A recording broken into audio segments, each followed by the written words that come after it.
Yo decía, Anabel, que de pronto eres cuestionada por tu método de investigación, por la rigor periodística, etcétera.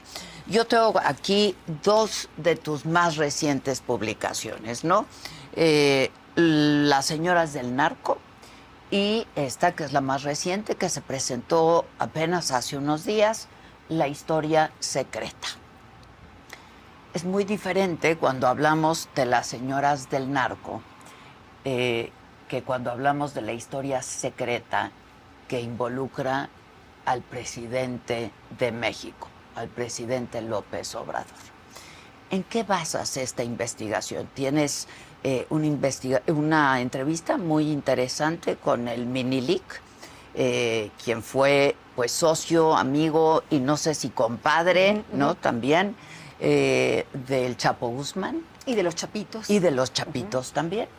Y algunas otras entrevistas de gente de la que no das a conocer su identidad y algunos otros de los que sí das a conocer su identidad. ¿Por qué de unos sí, de otros no? Anabel. Bueno, antes que nada quisiera compartir al auditorio que durante los últimos 20 años he indagado al cártel de Sinaloa. Me he especializado sobre esto. Y esta especialización me ha permitido penetrar a la organización criminal e igual poder describir cómo funcionan los núcleos familiares de estas organizaciones, cómo es la dinámica entre los esposos narcos y sus esposas y sus amantes y sus hijos, que es el libro Las señoras del narco y el de Emma y las otras señoras del narco, pero también penetrar y encontrar los testigos que hablan directamente de cómo son estas relaciones entre los gobiernos y los narcotraficantes.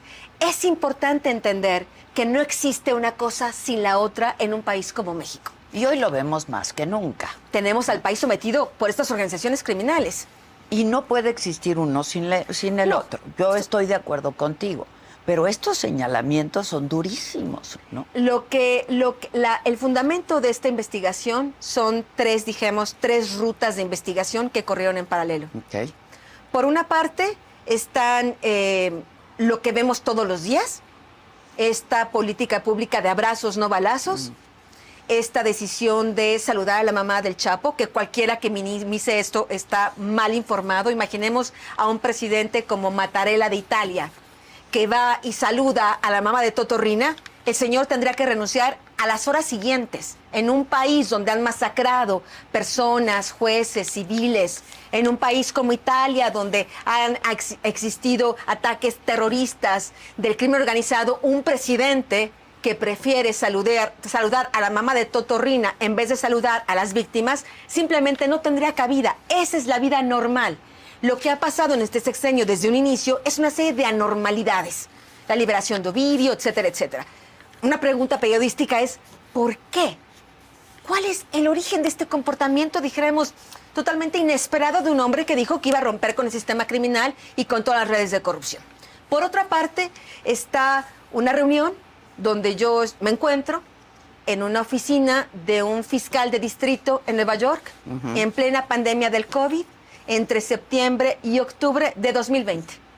Y ahí escucho por primera vez de un oficial de gobierno que la DEA había investigado a López Obrador por el financiamiento del 2006, que habían encontrado información de que ese dinero efectivamente había llegado, pero que habían decidido cerrar la investigación por cuestiones políticas, porque López Obrador iba a lanzarse para el 2012. Que es la misma información que traen otros colegas, ¿no? Otros dos periodistas.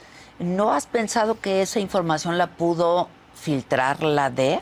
Es muy importante lo que estás diciendo.